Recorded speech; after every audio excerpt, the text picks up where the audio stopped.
유튜브에서 이제 미드풋, 리어풋 논쟁이 원래 아마추어 업계에서 있다가 엘리트 집단에까지 오고 있던데, 정확히 말씀드리는 건 뒤꿈치를 과도하게 지면에 닿는 건 안 좋다. 안 좋아요. 어떤 게 안 좋은가요? 박사님은 확실히 미드풋입니다.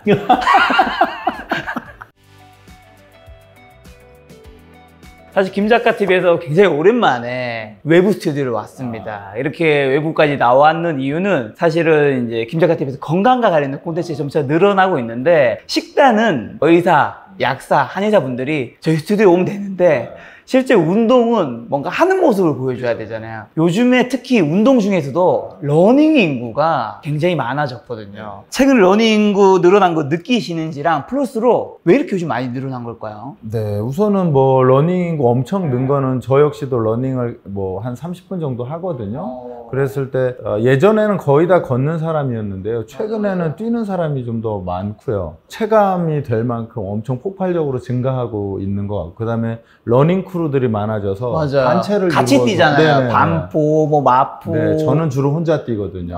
네, 늘어난 걸 실감하고요. 늘어난 이유는 제가 볼 때는 크게 봐서는 건강에 대한 요구가 되게 깊어진 것 같고, 그 다음에 플러스 뛰면서 좋아지는 이 몸의 쉐입, 그런 두 가지 이유가 가장 크지 않을까 싶습니다. 그러면 러닝의 좋은 점, 건강에 어떤 게 좋은지 좀 구체적으로 얘기해 주신다면요.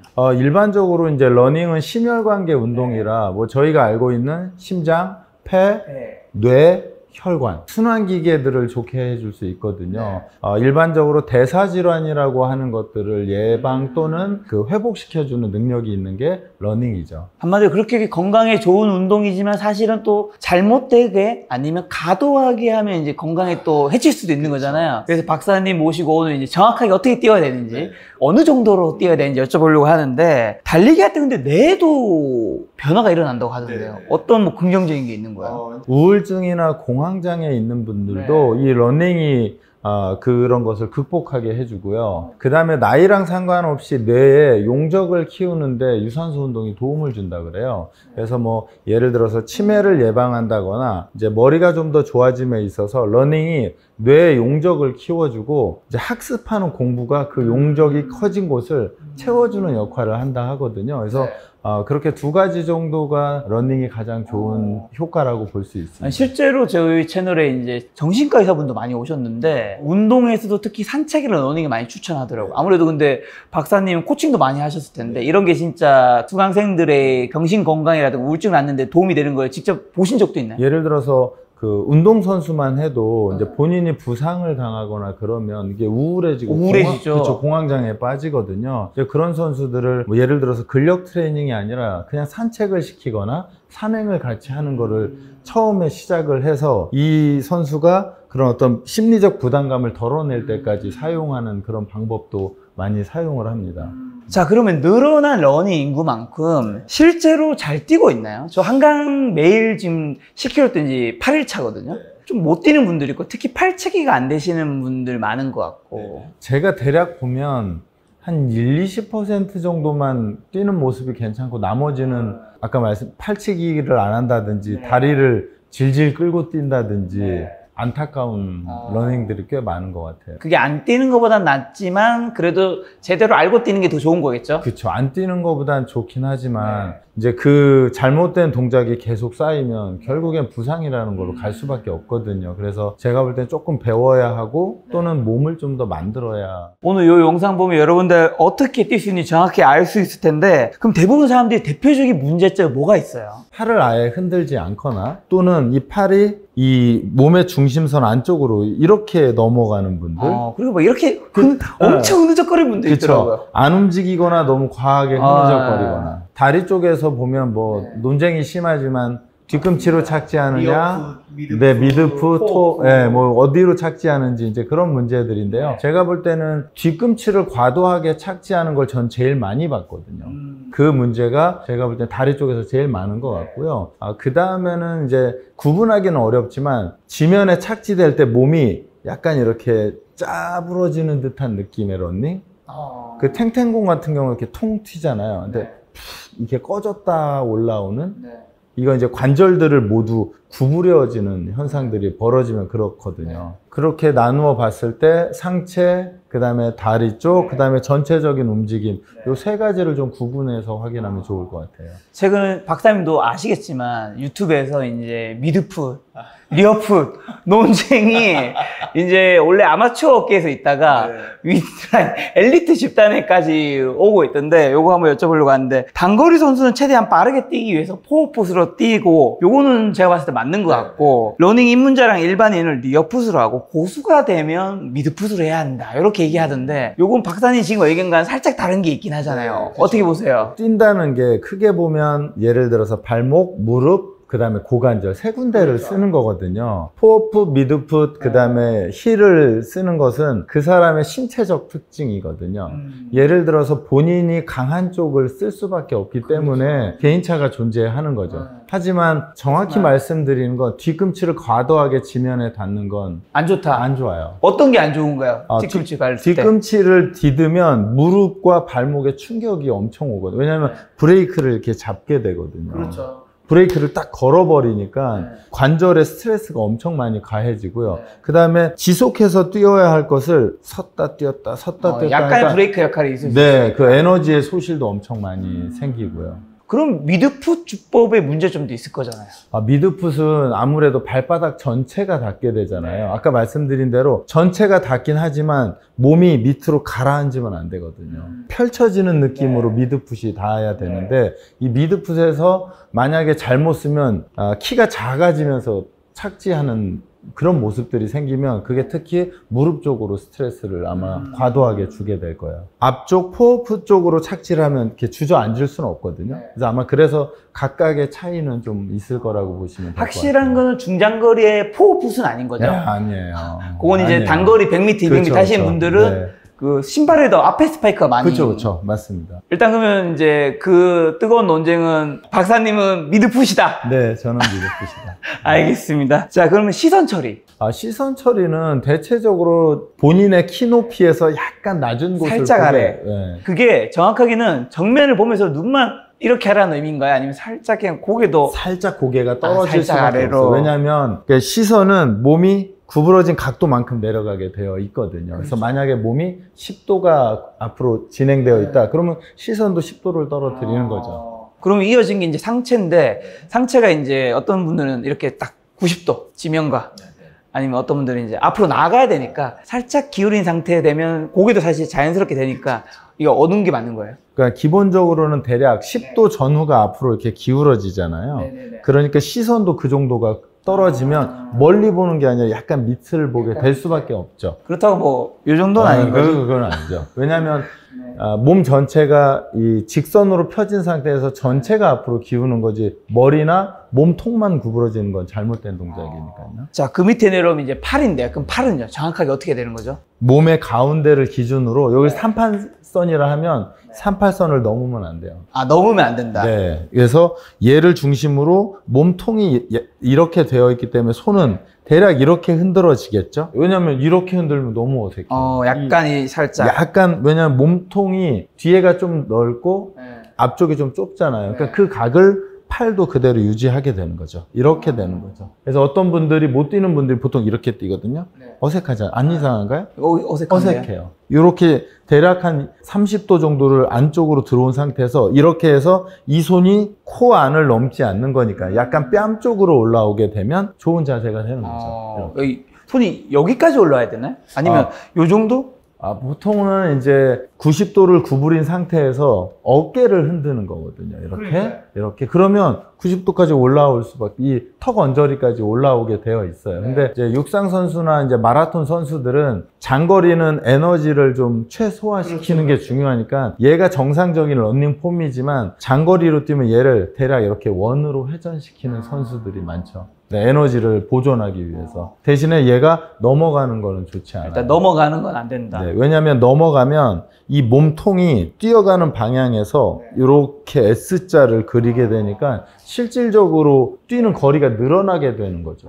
그러면 뭐 만약에 10km를 뛴다. 근데 작가님이랑 저랑 10km를 뛰었는데 작가님이 만약 이렇게 뛰었다. 그럼 11km를 뛰고 제가 10km를 뛰는 거예요. 칼로리 소비도 더 되고 좋은 맞네요. 네? 그냥 다이어트 느낌으로 하면 그렇긴 한데. 격렬하게. 같이 이게 이제 이렇게 뛰시는 분들이 여기 상체를 좀 고정하고 뛰는 분들이 있고 이게 살짝 움직여줘야 되는데 이게 뭐 과도하긴 아니지만 안 그러면 이제 고정된 상태로 하면 어깨가 이제 굳어버리니까 힘들다고 하는데 어느 게 맞는 거예요? 흔들어야 합니다. 아, 살짝? 네. 그래서 척추체를 기준으로 양을 정할 수는 없으나 팔의 움직임만큼을 얘가 이런 느낌으로 대신에 이 척추체가 좌우로 움직이면 안 돼요. 제 자리에서 이렇게 팽이가 돌듯이 이렇게 움직여주는 거죠. 그러면 상체에 몸에 힘이 딱 빠지게 되니까 에너지를 최소화시킬 수 있죠. 손은요? 펴야 돼요? 아니면 딱 잡아야 돼요? 아니면 살짝? 딱 잡는 건 아닌 것 같고요. 네. 그냥 편안하게. 그래서 뭐 보통 러닝에서는 달걀을 쥔 느낌? 달걀을 뭐 깨지면 안 돼. 깨지면 안 돼. 그러니까 세게 잡으면 깨지고 아. 너무 놓으면 놓치니까 그 정도 강도가 가장. 그렇군요. 제가 어떻게 이렇게 구체적으로 질문 드릴 수 있냐면 여러분 매일 뛰고 있습니다. 매일 어느 자세가 완벽하게 찾고 있기 때문인데 그렇다면 이제 보폭은요? 보폭은 딱 정하기는 어려운데요. 뭐 대략 뭐 1m 전후라고 해요. 근데 이제 그 보폭에서 우리가 조금 신경 써야 될 부분은 뛰는 사람의 유연성과 근력의 범위가 어느 정도인지가 중요해요. 다리를 지면에 차서 추진할 수 있는 거리가 예를 들어 제가 110 정도를 추진할 수 있으면 110이 되는 거고요. 만약에 90밖에 안 되면 90이 나의 최적의 거리인 거죠. 그래서 뭐 질문하시겠지만 그게 나중에 케이던스라는 걸로 그게 분당 보폭수잖아요. 네. 앞쪽에서 질문한 포어풋, 미드풋하고 또 연결이 되죠. 이게 다 연결되는 것. 케이던스는 몇이 적당한 거예요? 학술적으로는 180을 메인이라고 180으로. 하죠. 네. 근데 그 보폭이 좀 빨리 뛰려고 하면 보폭이 좀 길어져야 되는 거 아닌가요? 이번에 육상에서도 그 엄청 키 크신 여성분 엄청 제치고 들어간 거 키가 180, 190 정도 되는 것 같은데 그 걸음거리가 차이가 어마어마하더라고요. 황새 같죠. 아, 맞아요. 근데 이제 우리가 어떤 걸 착각하냐면요. 만약에 아까도 말씀드렸듯이 보폭을 넓히려면 내가 넓혀야지 한다고 넓어지는 게 아니고요. 한 발로 지면을 차는 힘의 강도가 세져야 넓어. 그러니까 멀리 뛰게 한다 생각하시면 되거든요. 내가 멀리 뛰려면 멀리 뛸 힘이 있어야 되잖아요. 힘이 없는데 멀리 뛰려고 하면 발은 가고 몸은 뒤로 넘어지겠죠? 그게 힐 컨택의 대표적인 뒤꿈치로 컨택하는 분들이 그렇게 컨택하죠. 욕심은 나고 그러니까 뒤꿈치로 멀리 보내고 뒤꿈치를 디뎠다가 잡아 당기게 되는 동작이 되는 거죠. 자, 그리고 또 많은 분들이 가장 큰 고민이고 저도 고민인데 호흡이요. 저는 뛰면 이제 매일 10km 뛰다 보니까 익숙해지다 보니까 다리가 크게 아프진 않은데 호흡이 힘들어요. 이게 막 이제 저는 뭐 원래는 그냥 아무 생각 없이 입과 코로 같이 쉬었는데 어떤 분들은 입으로 들이마시는 거는 뭐 기관지 안 좋아서 코로 들이마시고 입으로 쉬어야 하기도 하고 어떤 분들은 아니다 그냥 각자기 맞는 거 하면 된다. 만약에 처음 시작하시면 저는 뭐든지 운동을 스탠다드하게 하기를 원해요. 왜냐하면 그래야 몸에 좀 부담이 적거든요. 그래서 예를 들어서 뭐 코로 2번 마시고 입으로 2번 뱉는다 라고 해서 기본적인 동작을 하고 이게 수년이 반복되면 본인의 어떤 리듬에 맞게 호흡이 뭐 예를 들어서 1번 마시고 1번 뱉는다든지 아니면 뭐 3번을 짧게 마시고 2번을 뱉는다든지 본인의 리듬을 나중에 완성해 가는 거죠. 근데 시작부터 약간 스탠다드하지 않은 걸로 배우면 산으로 갈 가능성이. 한번 보여주세요. 예를 들면 이렇게 되면 이게 발의 그 스텝 수랑 얘를 맞추는 게 가장 좋거든요. 예를 들어서 왼발이든 오른발에 마신다, 그 다음에 뱉는다. 이렇게. 마실 때는 어디로 마시고? 코로 일반적으로 마시고 입으로 이런 식으로. 그럼 이게 리드미컬. 코로 마시기 힘들어 하시는 분들이 제가 그런데 뭔가 덜 마셔지는 느낌이 있어요. 그래서 뭔가 숨이 차요. 그래서 결국에는 입으로 마시고 입으로 뱉게 되는. 왜냐면 입으로 마시면 어떤 게 단점, 입이 마르기 시작하면 맞아요. 뛰는 게 어려워져. 왜냐면 입속에 있는 그 수분을 다 날려버리거든요. 그래서 아까도 말씀드린 대로 코로 마셔야 수분을 내 안에 계속 보충할 수. 왜냐면 혹시 운동 많이 해보시면 나중에 입이 말라갖고 막 쩍쩍 달라붙잖아요. 맞아요. 그러면 나중에 호흡이 아예 안 되거든요. 가능하면 마시는 건 코로 마시는 게. 그래서 맨 처음 뛸 때 조금 좋은 동작을 배우시는 게 좀 답답해도 그걸 해보고 네네. 너무 안 맞으면 그래서 조금씩 변화를 하는 괜찮아요. 거다. 자, 요즘엔 또 어플도 많고 워치 같은 게 너무 잘 돼 있어서 심장 박동수도 나오잖아요. 요거는 소식 어느 정도가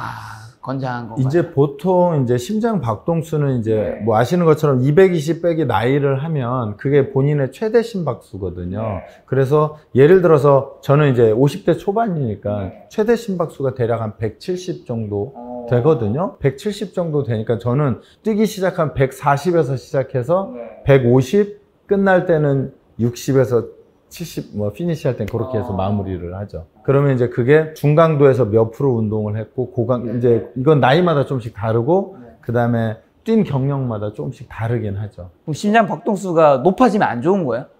그게 좀 고강도 운동이 돼서 내 건강에 좋고 그런 건 아니에요? 그렇긴 하죠. 근데 만약에 내가 오래 뛰겠다. 만약에 30분, 1시간을 뛰겠다라고 하면 그 고강도 트레이닝이 전반부에 시작되면 뒤에서 쓰러져 버리니까요. 그래서 계산하에 뛰기 시작해야 되죠.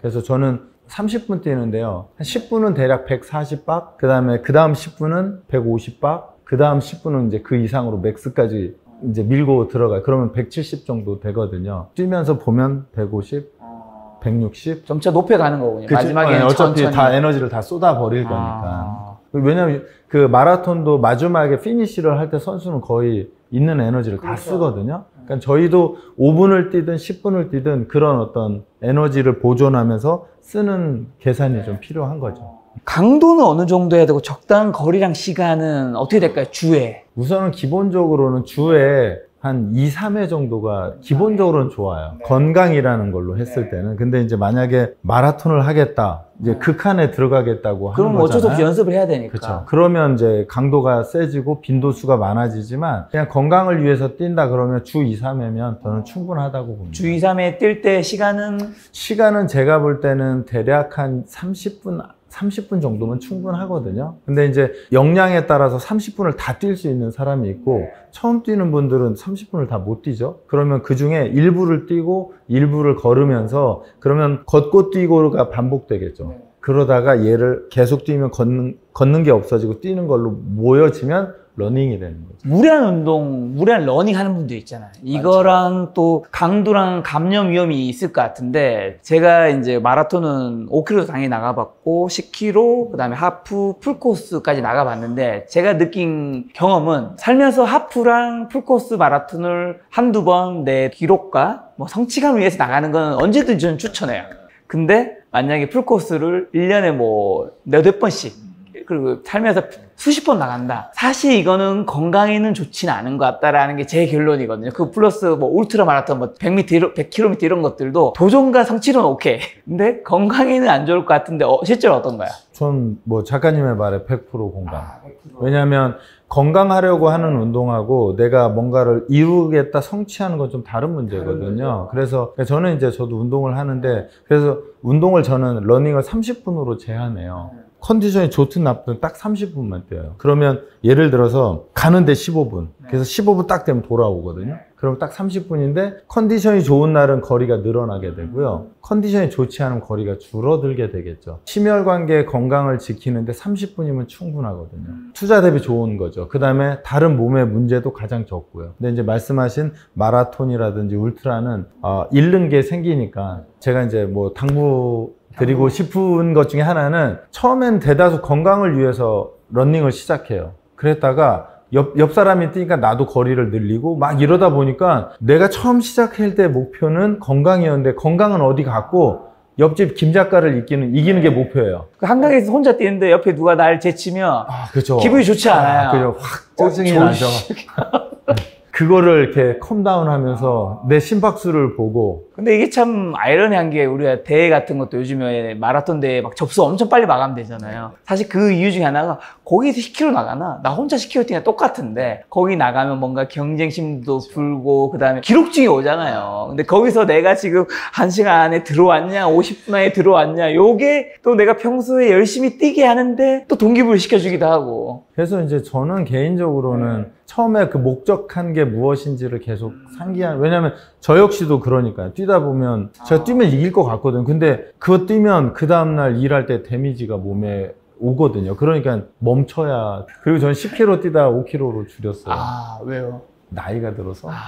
그리고 자기에게 딱 맞는 강도를 하는 게 중요한 네, 거죠. 그리고 제가 이제 근력 트레이닝을 수반하다 보니까 네. 체중이 조금 올라가니까 힘들어지는 거죠. 그러니까 키로수가 많아지려면 체중을 더 줄여야 되는데. 그래서 마라톤 선수들이 다 슬림하잖아요. 그래서 저는 이제 근력 운동하고 얘를 같이 하다 보니까 이쪽을 좀 줄여야 얘가 근력이랑 이 유산소가 밸런스가 맞아지더라고요. 박사님 죄송한데 체중이 제가 83 정도 나가요. 근육이 엄청 많으시군요. 지방이라고 하죠.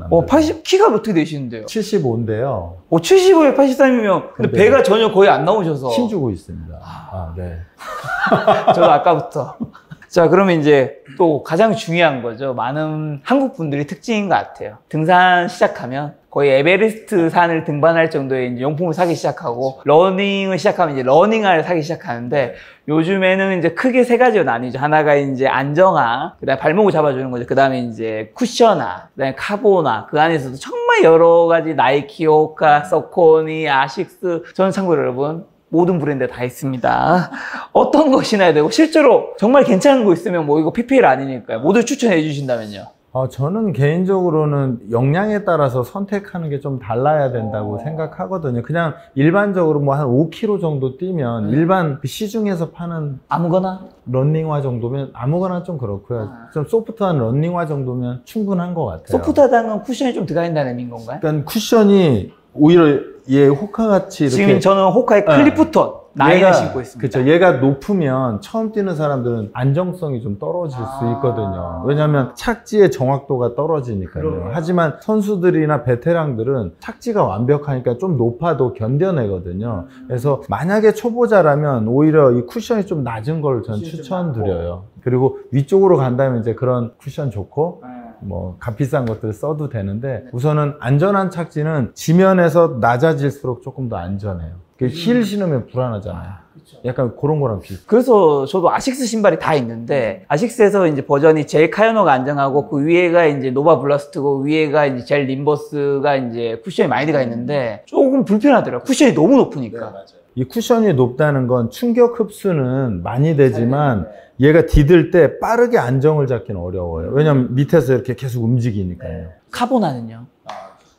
너무 딱딱하면 요즘 많은 분들이 가장 가지고 싶은 나이키 알파 플라이 3는 갖고 싶어도 살 수도 없는, 그다음 아식스에는 메타스피드, 호카에는 뭐 호카 뭐 X가 있었고 여러 다 있는데, 저는 그냥 시작하는 분들이라면 굽이 좀 높지 않고 조금 소프트한 정도의 운동하면 충분하지 않을까. 자, 많이 러닝 하시는 분들이 온다고 하는 러너스 하이, 이거 진짜 있는지도 궁금하고요. 그 다음에 이게 어떻게 하면 좀 그걸 빨리 느낄 수 있는 걸까요? 이게 제가 볼 땐 러너스 하이가 오려면 이게 이 모든 조건이 맞아야 될 것 같아요. 예를 들어서 뛰는 밸런스, 저희가 말하는 그러니까 나만의 딱 그 뛰는 폼의 메커니즘이 완성되고 신체적으로도 좋아지고 그런 상태가 맞아야 되는데, 제가 일본에서 한번 그걸 경험했거든요. 그리고 저 병 났어요. 경험하고 병이 났다고요? 너무 좋아서 많이 뛰어버렸구나. 제가 일본에 이제 출장을 한 일주일 갔는데 선수들 트레이닝 시키러 갔어요. 근데 제가 아침마다 일어나서 뛰니까요. 뛰었는데 첫날 너무 좋은 거예요. 저 오키나와였거든요. 그래서 일어나서 30분을 뛰고 샤워하고 이제 했는데 너무 좋은 거예요. 일하면서 계속 빨리 일 끝나고 자고 아침에 왔으면 좋겠다. 계속 그렇게 이틀, 3일을 갔는데 몸살기가 올라오는 거죠. 근데 이거 뛰는 걸 멈출 수가 없었죠. 그래서 약을 먹고 또 뛰었어요. 근데 그걸 한 3, 4일 경험하고 몸살로 쓰러져서 일주일 일 갔다가 한 2, 3일은 몸져 누워 있었어요. 선수도 코치를 해주신 분이 본인이 약을 먹고 뛰었다가 본인이 몸살 걸리고 이게 뭐 약간 내로남불이 다 있는 거니까요. 그렇죠. 그래서 이제 아까 제가 말씀드렸듯이 이게 중독되면 안 되겠다라는 생각을 해서 어떻게든 그걸 막기 위한 저만의 제도적 장치를 좀 가질 필요가 있겠다라는 생각을 좀 많이 했죠. 그러면 러너스 하이가 왔을 때 기분이 좋더라도 좀 적정선에서 멈추는 게 필요한 건가요? 네, 그래서 이제 아까 말씀드린 것처럼 내가 뛰는 거리, 시간, 그 다음에 속도들을 본인이 아무리 좋아도 좀 컨트롤을 해줘야 오래 하려고 운동을 하는 거잖아요. 그래서 그런 좀 조절이 좀 필요할 거라고 봅니다. 그리고 이제 또 많은 분들이 이제 고민이신 게, 이제 바깥에서 뛰고 싶지만 뛸 수 없는 날씨, 그 다음에 뭐 시간도 좀 아니면 환경도 여력치 않아서 트레드밀에서 뛰는 경우도 있잖아요. 요거 차이점 뭐고 효과가 더 좋은 거는 뭔가요? 그러니까 저는 과학적인 지식은 없지만 확실히 더 좋은 거는 야외에서 뛰는 거 생각하거든요. 왜냐하면 야외는 러닝이란 건 치고 나가야 되는데 트레드밀은 그냥 제자리에서 계속 뛰는 거니까. 근데 물론 이게 안 하는 것보다는 훨씬 낫다. 그렇죠. 낫죠. 훨씬 낫죠. 네, 차이점 어떻게 되나요? 우선 기본적으로 지금 말씀하신 대로 트레이드밀에서 뛰면 내 몸을 수직으로만 올려놓으면 돼요. 치고 나가는 근육은 쓰지 않아도. 줄넘기 하는 형태로 뛰게 되죠. 그렇죠. 왜냐하면 몸을 올려놓으면 벨트가 알아서 가게 되니까요. 그러니까. 트레이드밀에서는 수직 운동을 하는 거고요. 그 다음에 밖에서 뛰는 건 수직 운동에 수평 이동하는 두 가지의 동작을 하게 되죠. 그래서 훨씬 힘들죠. 운동의 효과면으로 보면 지면을 이길 수는 없을 것 같아요. 하지만 만약에 비가 오거나 그렇다면 트레이드밀을 사용하는 것도 뭐 차선으로는 괜찮다라고 생각합니다. 그리고 박사님 영상 보니까 러닝머신을 뛸 시에는 경사를 높여서 달려야 한다고. 좀 이따 저희가 체험한 영상도 있겠지만. 아까 제가 말씀드렸듯이 트레이드밀에서 뛰면 힐 컨택이 좀 과하게 걸려요. 왜냐하면 몸을 앞으로 기울이면 몸이 앞으로 계속 나가서 쓰러지게 되거든요.